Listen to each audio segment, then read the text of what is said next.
What is going on, everyone? Welcome back to another video. Today we're going to be checking out mind-blowing prophecies of Muhammad. So this was actually recommended from one of you guys, so thank you so much for suggesting this video for me to react to. Let's see what this is all about, guys. I have no idea what it's actually about, so we're going to learn a few things here together. And let's get straight on with it, guys. Let's get it. Arab Bedouins prophecy. From millennium past, there were two types of Arabs, city dwellers and Bedouins. Bedouins are nomads. They travel through the vast deserts and are constantly on the move. Even during the golden age of Islam, when Arabs were the richest and most learned people on earth, Bedouins remained in virtually the same state that they had been for thousands of years, poor, uneducated, and cut off from the rest of the world. Yet Muhammad, peace be upon him, foretold that these Arab Bedouins of his region would one day compete with one another in the construction of tall buildings. "Now tell me of the last hour," asked the man. The Prophet replied, "That you see the barefoot, unclothed Bedouins competing in the construction of tall buildings." Alright. Today we find in the Arabian Peninsula, the Bedouins who used to be impoverished herders of camels and sheep are now not only competing with one another, but also the entire world to construct the world's tallest buildings. How did one of the poorest people on earth, who literally wore rags, become the wealthiest nations on earth? One thing that made this rapid change possible was the discovery of oil. The seemingly empty deserts of the Bedouins had it in abundance. They went from camels to Cadillacs in a single generation. The construction of tall buildings among the Arab Bedouins has even reached Mecca, Muhammad's city of birth. The last few decades have seen a massive surge That city just looks amazing. Look at that. in building construction in Mecca. The famous Mecca clock By the way, what country is this in? Let me know in the comments below about that. What country it is. tower is currently the third tallest building in the world. In order for such construction to be possible, many of Mecca's ancient mountains had to be demolished in order to make room for the tall buildings that had sprung up. Amazingly, this is also something that Muhammad had foretold. That building actually He reminds said, me of Big "The hour Ben will in not be London." established until the mountains are moved from their places." This tremendous feat of demolishing entire mountains has only been made possible in the 20th century with the advent of technology such as explosives. It's important to point out that Muhammad himself was a simple man and wanted other Muslims to maintain that simplicity. He did not like Muslims to be extravagant. So, if he wanted to will this prophecy to become true, he would have to encourage the Arabs to build tall buildings, yet he never did. Spread of sexual immorality and disease. Muhammad, peace be upon him, revealed that the Day of Judgment would not take place until sexual immorality had become so prevalent and normalized that it would begin to be carried out even in public places.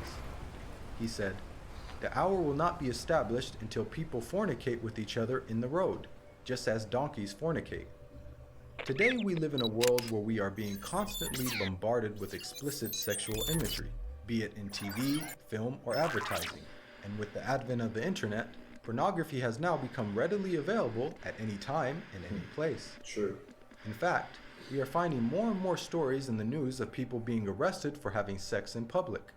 And an interesting side note is that the Prophet Muhammad, peace be upon him, described what would be the consequences of such widespread sexual immorality.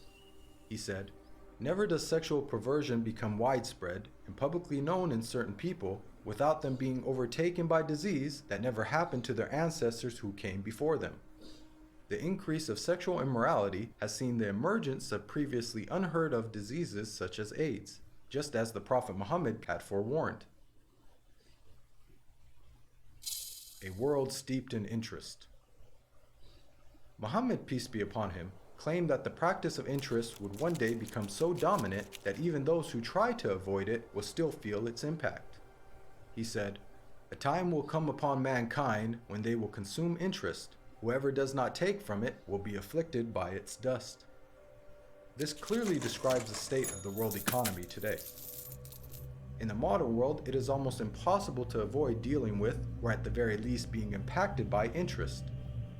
Just think about how many people have interest-bearing bank accounts and buy things using credit cards. Even if one somehow manages to avoid dealing in interest directly, almost every aspect of our lives is impacted by it. Central banks influence the purchasing power of our money, and virtually every country in the world, even those considered to be wealthy, are drowning in interest-based debt. The financial system even suffered a global collapse in 2008, a disaster which had plunged the world into economic turmoil, the consequences of which will be felt for generations to come. What makes this prediction amazing is that the financial state of the world over the last century is unique in history. At the time of Muhammad, finance was based on commodities with intrinsic value, such as gold and silver coins. Gold and silver have been used as the most common form of currency throughout history. The use of paper money with no intrinsic value, along with the massive debt and interest that it has resulted in, is a phenomenon of modern finance, and not something that could have been easily guessed by Muhammad over 1400 years ago. Interesting. The defeat of Rome and the conquest of Persia. During the Battle of the Trench, where Muhammad, peace be upon him, and his followers were under siege by their enemies, being outnumbered 3-1 and staring in the face of certain defeat, the Prophet made some bold predictions. He said, "God is most great. I have been given the keys of Syria. By God, I can see its red palaces at the moment. God is most great. I have been given Persia. God is most great. I have been given the keys of Yemen." At that moment, Muhammad had made the astonishing claim that the Muslims would not only take the lands of Yemen and Syria, much of which was under the occupation of the Roman Empire, but that they would also defeat the mighty Persian Empire. Historically, Muhammad's companions saw this prophecy fulfilled before their very eyes, as they went on to defeat the Romans and conquer Persia. What are the odds that the Muslims, who lacked economic and military strength, could topple the superpowers of the world in such a short span of time? The astonishing way that the Muslims defeated the superpowers captured the world by surprise. As historian Barnaby Rogerson explains, you have to remember that the two great superpowers were the Byzantine Empire, i.e. the Eastern Roman Empire, and Sassanid Persia. They were the dominant superpowers. If you're putting it in a modern parlance, it's a bit like the Eskimos taking on the United States of America and Russia. No rational person would have ever conceived of such a possibility. This sentiment is echoed by historians who cannot explain how Islam became such a dominant force so quickly. Professor of Byzantine Studies, Andrew Louth, wrote, "The speed with which the eastern provinces of the Byzantine Empire succumbed to the Arabs remains to be explained by historians." Prevalence of writing. Many of us take for granted the ability to read and write, and the abundance of books that are available in the modern age. However, for the people of the past, illiteracy was the norm, and books were very scarce. Muhammad, peace be upon him, was born into a society in which very few people could read or write. It is estimated that the number of people who were literate in his locality of Western Saudi Arabia did not exceed 17. Oh, wow. Muhammad himself could not read or write. What? Against this backdrop, the Prophet Muhammad made the prediction that writing will one day become widespread among mankind. And that was He said, true. "Ahead of the hour, the pen will prevail." The Arabic word used for pen here is qalam, which also carries the wider meaning of writing. This perfectly describes our world today, in which it is the norm for people to read and write, and there is an abundance of books, newspapers, and magazines. This has only been made possible thanks to 15th century technological advances, such as printing that took place over 800 years after Muhammad's prophecy. Wow. And with the advent of the internet, writing is spreading even more. Anybody with a computer or smartphone now has access to millions of books with just the click of a finger. Wow, so basically, all his prophecies here are actually coming to life. That's just sick, man. Amazing stuff. It's quite powerful that Muhammad, who could neither read nor write, prophesied the spread of reading and writing. True. The greening of Arabia's deserts. The Prophet Muhammad, peace be upon him, made a bold prediction about the future state of Arabia. He said, "The hour will not begin until the land of the Arabs once again become meadows and rivers." This narration anticipated the greening of Arabia's extensive dry desert environment. As recently as 1986, there was little to no farming in the region. However, over the last 30 years, these deserts have been transformed to grow grains, fruits, and vegetables, thanks to techniques such as center pivot irrigation. This is a process that pumps water to the surface from deep underground reserves, some of which date back to the last ice age 20,000 years ago. Wow. Now put yourself in the position of a person living in 7th century Arabia. This region hosts some of the most extensive sand and gravel deserts in the world, with very little rainfall. Could anyone inhabiting such a harsh environment ever rationally conceive of the possibility that one day there would be a plentiful supply of water and abundant crops? This prophecy also makes a claim about the ancient past. Note the words of Muhammad, "The lands of the Arabs once again become meadows and rivers." By saying once again, he is implying that at one stage in their history, the deserts were lush with vegetation and life, and that they will be returning to this former state. Geologists now know that the Arabian Peninsula was, indeed, once filled with meadows and rivers in ancient times. Modern archaeological discoveries have uncovered a number of fossils and conclude that once upon a time, the Arabian Peninsula was much greener and wetter, just as Muhammad had revealed. These The rapid prophecies, spread of bro. Islam and the decline of the Muslims. Muhammad, peace be upon him, predicted that the Islamic civilization would reach both east and west. He said, "God folded the earth for me, and I saw its east and west, and the dominion of my nation will reach as far as the earth was folded for me." History bears witness to the fact that Islam spread rapidly, both east and west, just as Muhammad boldly had foretold. At the time, this was a geographic expansion the likes of which the world had never witnessed. The Islamic Empire was the largest the world had ever seen. The Prophet Muhammad not only informed us about the spectacular rise of the Muslims, he also foretold their decline. He said, "The nations will call each other and set upon you, just as diners set upon food." Someone then asked, "Will it be because of our small number that day?" The Prophet Muhammad replied, "Rather, on that day you will be many, but you will be like foam, like the foam on the river." Here we can see that Muhammad prophesied the dire circumstances in which the Muslims would find themselves. Wow. He explained that a day would come in which the Muslims would be large in number, but in such a state of weakness that other nations would invite one another to set upon them.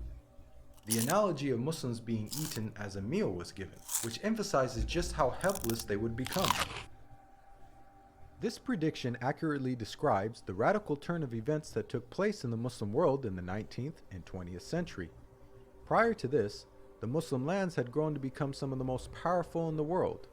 From the time of the death of Muhammad until the 19th century, the Muslims were economically, politically, militarily, and technologically far ahead of most of the world. Then the unthinkable happened.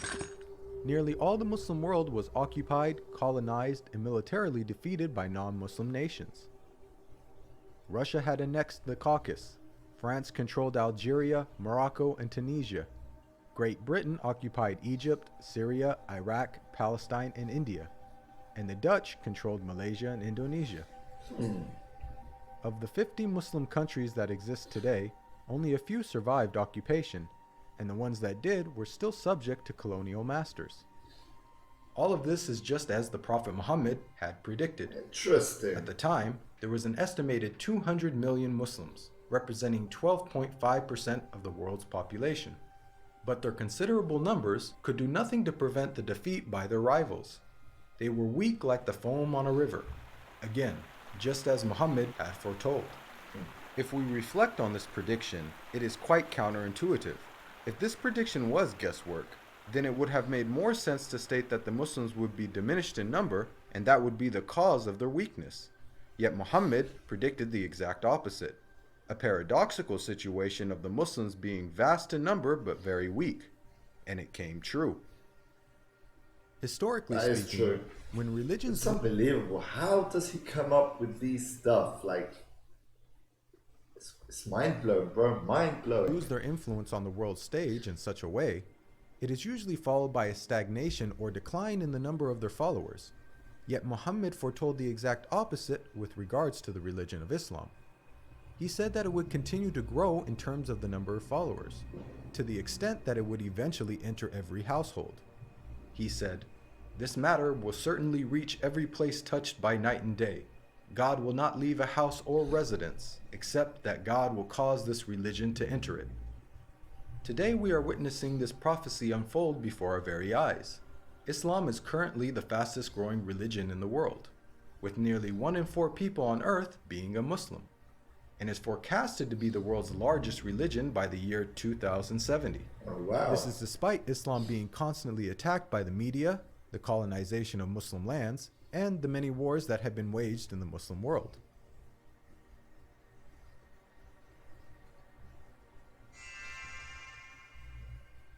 Even the name Muhammad has prophetic implications. It's an Arabic word that means the praised one. The Qur'an states how Muhammad's remembrance will be raised. "We elevated your mention for you." Since this verse was revealed over 1400 years ago, the Prophet Muhammad, peace be upon him, has been the most praised person in history. Today, not a second goes by without a minaret somewhere in the world publicly proclaiming the time for prayer and saying, أشهد أن محمدًا رسول الله. "I bear witness that Muhammad is the messenger of God." أشهد أن محمدًا رسول الله.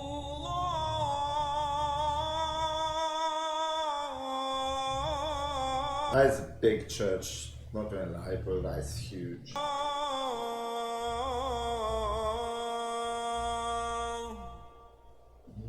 Moreover, the name Muhammad is consistently the most popular name given to newborns across the globe.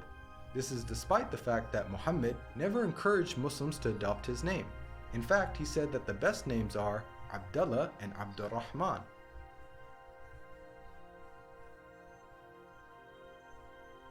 Now, we've analyzed a number of the Prophet Muhammad's prophecies, which were made over 1400 years ago, and have seen how he has accurately foretold many things. Purely from the standpoint of basic probability, for someone to accurately guess about such future events, which spanned across multiple nations in different time periods, many of which were outside the sphere of Muslim influence, to give so many predictions without making a single mistake is utterly impossible. Today, millions of people believe in false prophets and follow false systems for guidance in life.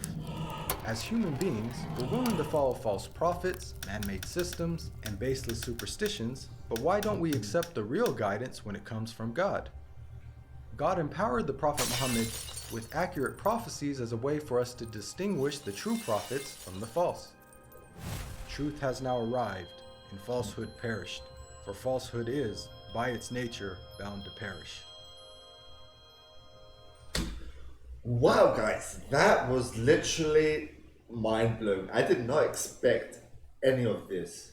Like, I've actually, now thinking about it, the name Muhammad, I did hear some kind of story based on this video we just seen. And wow, I've never actually sat and seen this, but bro, that is something mind-blowing. Totally worth the time watching this. Thank you so much for suggesting this video again. If you got any other video suggestions, guys, let me know down in the comments below, and we'll see you on the next video. Don't forget to smash that like button and subscribe. Peace out.